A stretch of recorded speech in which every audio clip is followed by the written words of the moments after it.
Welcome to the Women's Money Wisdom Podcast. I am Melissa Joy, a certified financial planner and founder of Pearl Planning. I'm Melissa Fradenburg, financial advisor. We dive deep into topics like work-life balance, financial planning, personal growth, and the intricacies of the sandwich generation. Tune in for money conversations that every woman needs to have. Hello and welcome to the Women's Money Wisdom Podcast. This is Melissa Fradenburg in the Grosse Pointe office, and this week is Valentine's Day. So I thought we should probably do an episode, money and relationship and couples, and really thinking one of the biggest things that comes up as a financial advisor when I meet with clients, whether I'm meeting with both husband and wife, or, well, I guess I should say both partners in a relationship or one, I get the question all the time, how should we be dividing up the money as far as bank accounts, investments, all of those things? So obviously one of the biggest is just the household monthly spending. What's coming in, what's going out? Start with that. Tackle that because the investments are a whole nother animal, and a lot of times the IRS dictates how things are titled, labeled, etc. So as far as the day-to-day household finances, the good news is there is not a right or a wrong way across the board, which is what I think a lot of people are asking when they're asking me, am I doing it the right way?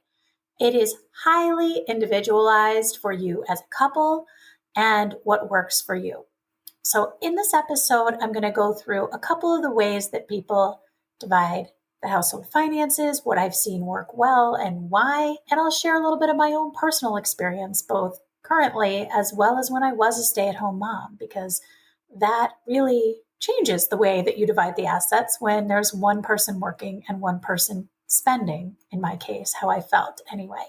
So the cleanest way, I would say, as far as splitting up the bills, if it works for you and your spouse, is for everyone to deposit into a joint account and have all expenses either coming out of a joint account or going on to a joint credit card and being paid off at the end of the month. It's the easiest way to be able to see what's coming in, what's going out, which in financial planning is where we start, right? And it is amazing to me just how many people don't know, whether they're married or single, what the total amount is going out every month. And sometimes when I ask people, they'll rattle off a number real quick. And I'm like, wow, they really know. They must have a spreadsheet going. And as I get to work with them a little bit more, I realized that it was a guess, an estimation. So again, the cleanest way in order to track those things is to have everything combined. Realistically, though, couples sometimes cohabitate before they're married, or maybe one person moves into somebody else's apartment or home. So things get a little bit mixed up and you get, one person buying groceries, the other person paying the mortgage. And then once things progress and you get engaged or get married, you just continue on that way that you were going. Now, I love when women are fiercely independent. Oftentimes, though, I feel like this independence causes them to say, okay, we're going to keep our finances separate, which can work for some people, especially if one person makes a lot more than someone else in the relationship. This can be a way to divide the household finances.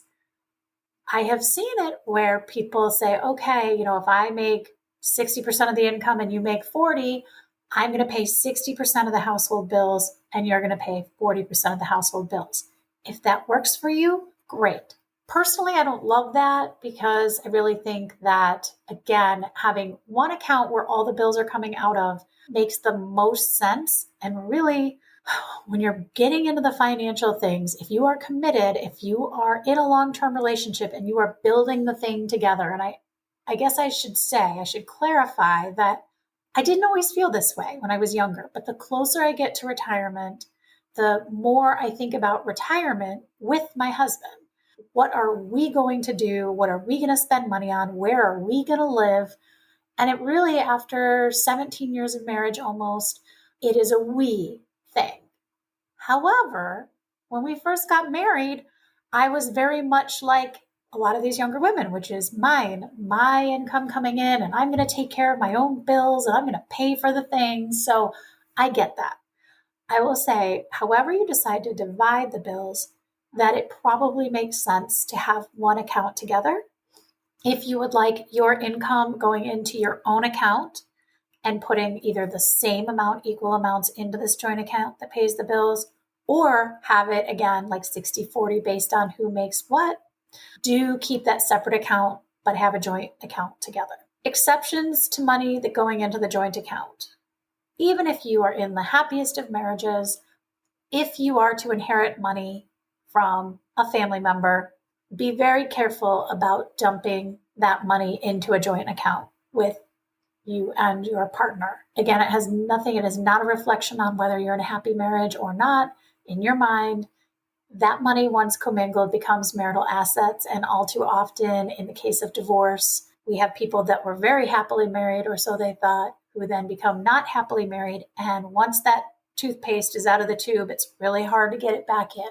So that would be the exception to that, easiest way is to have one account as a couple. So outside of inherited assets, it does make sense. Now, this may be an unpopular opinion here. I am a huge fan, regardless of if it's a dual income partnership, that each person does have their own account for spending, whether it's a credit card or a separate bank account with a debit card, someplace where you can have autonomous spending. I don't actually have that at the moment. And I will say after, again, 17 years, it's like my husband knows my spending patterns and he knows my weaknesses. He knows when he sees a box coming from Home Goods that, like, yes, I probably bought another rug for the entryway, throw pillow, blanket for the couch. And he's just sort of given in to like even fighting on those things. And same thing, like I know when he's going to go to a golf outing that he's bringing cash to like, I don't know, bet on each other. I don't know how it works. But my point is, like, we have just come to an agreement that we know what each other spends money on. And we are on the same page on our overall finances. And it's not about having something to hide. But I will say, figuring out what that amount is, whether it's what you have left over from your income after you put money into a joint account to spend on bills, or if it's a decided upon amount every month that you have for splurging on things that bring you joy, especially in the beginning of a relationship where maybe you have differences on those things that you're spending. I don't want to say differences, disagreements. Having the ability to have some autonomous spending, especially in the beginning of a relationship where one or both of you is used to being able to spend on things without being judged, is so important to kind of ease that friction. So whether it's getting your nails done every 2 weeks, or maybe it's spending money on your hair that like feels excessive to your partner, you should be able to do those things without being judged. And if you are, which I hope you are, talking about budgeting and how much you have to spend on those types of things, I hope that you have open communication on what those things are that bring you joy. But realistically, all too often, I see that couples don't. So if you are a couple who one person spending, while not excessive, bothers you, think about that. And think about, are you judging your partner for what they're spending money on? You can judge the amount. Again, if it is overspending, if it is outside of what you've agreed upon can be spent for those things on a monthly basis. But as far as what they're spent on, maybe that makes sense then to really just have separate accounts where you're not judging. And I say that again, I'm in a marriage of 17 years almost, and I'm sure my husband still judges when he looks at the credit card, as do I sometimes on the things he spends money on. But we have come to a point in our relationship where it's fine. We agree to disagree on certain things.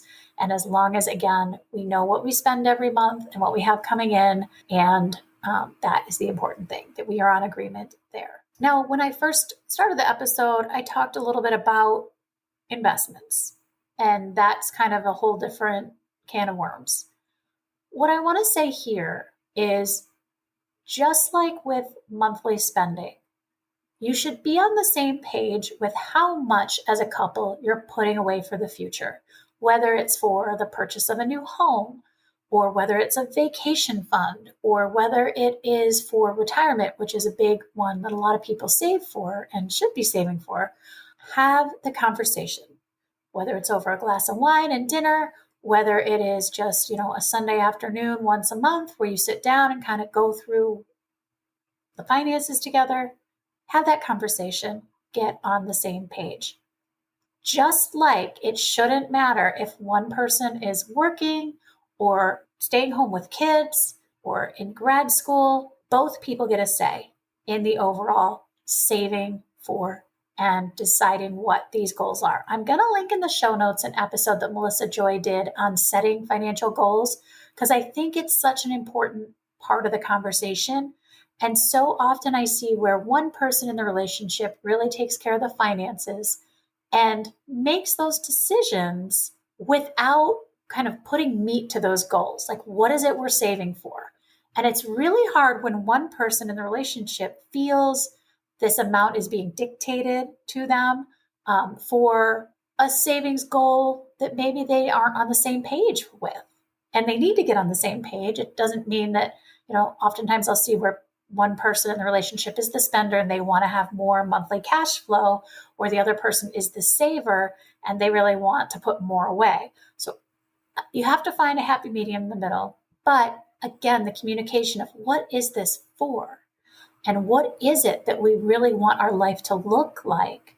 You're probably sick of hearing this, but my favorite thing to say to people when I sit down is, what do you want to be, have, and do in 5, 10, 20 years from now? Sit down as a couple and really think about that.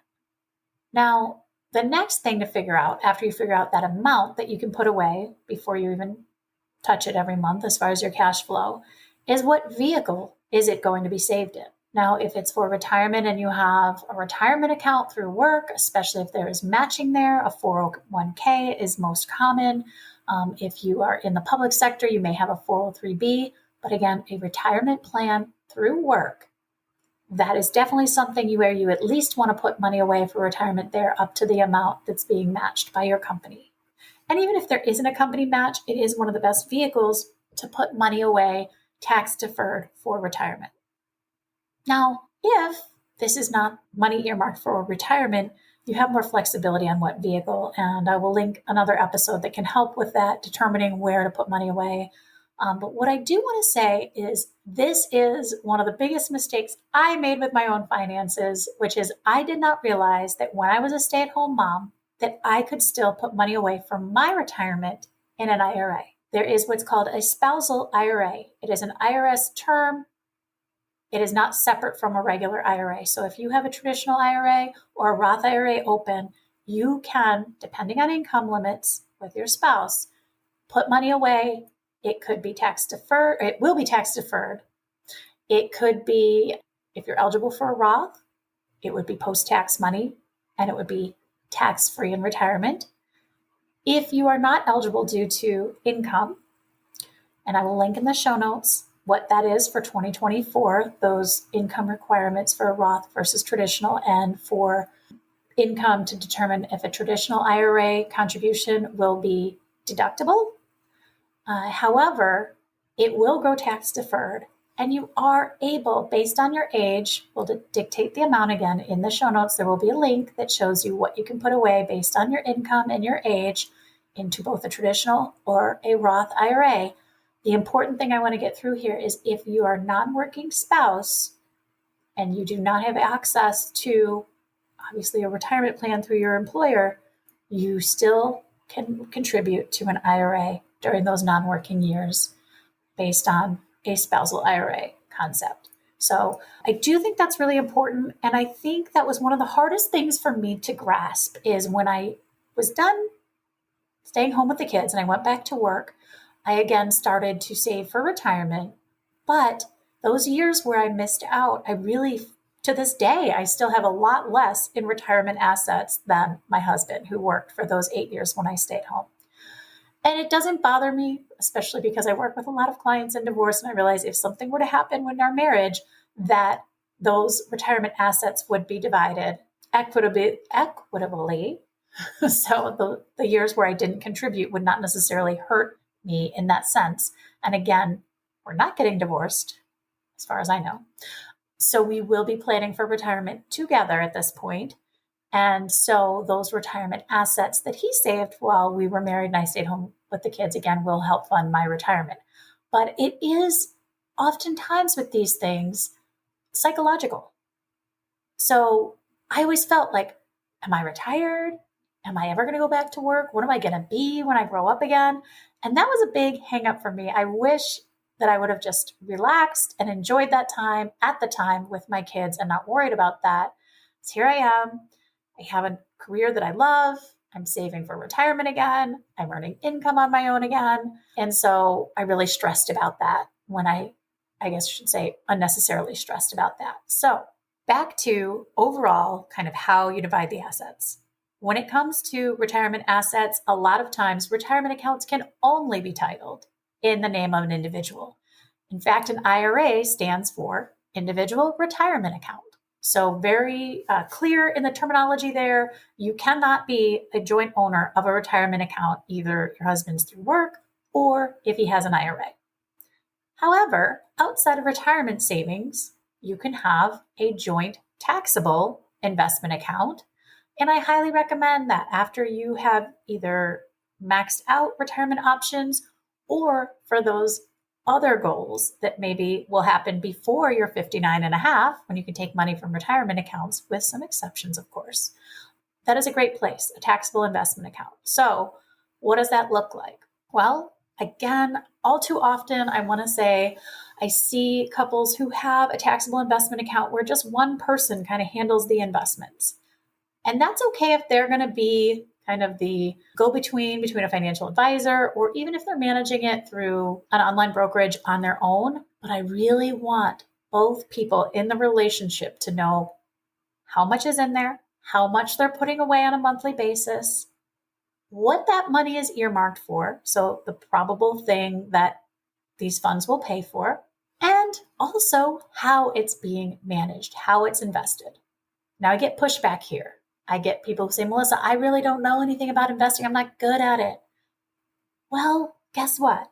Maybe you just need to make sure that your spouse who is managing it knows what they're doing and if they're good at it. Of course, being a professional, I always recommend that you use somebody to help you with those accounts. However, it's not always the case. Some people like doing it.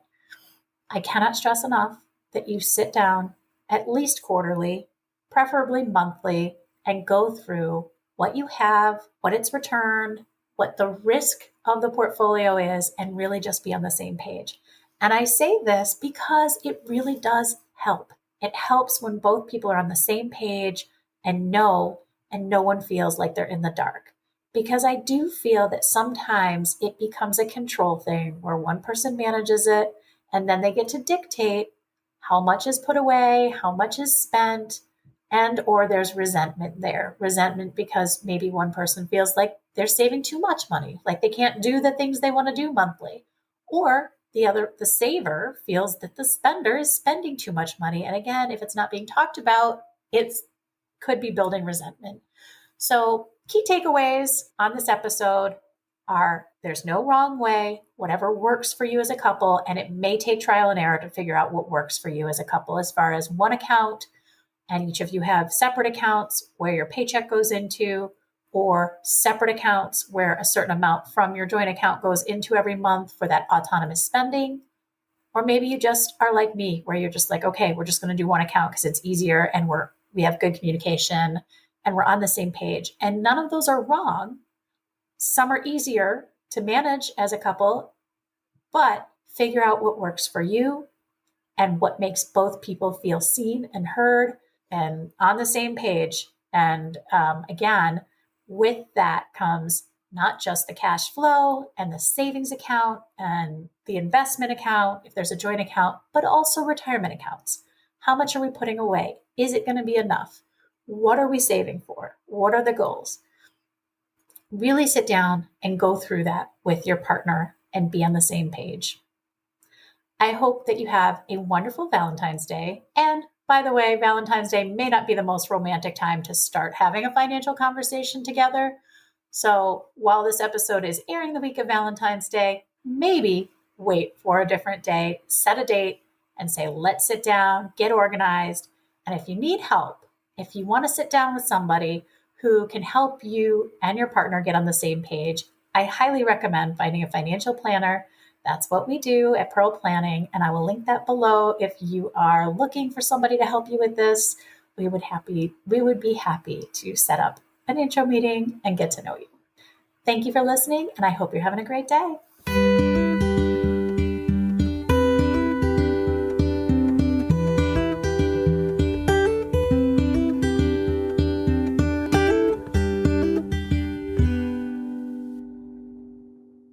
Thank you for listening to the Women's Money Wisdom Podcast. If you found value in our conversations, please take a moment to like, follow, and subscribe wherever you're tuning in from. It helps us continue to bring these valuable insights every week. Head over to womensmoneywisdom.com. There you'll find tools, tips, and a supportive community to help you gain financial confidence.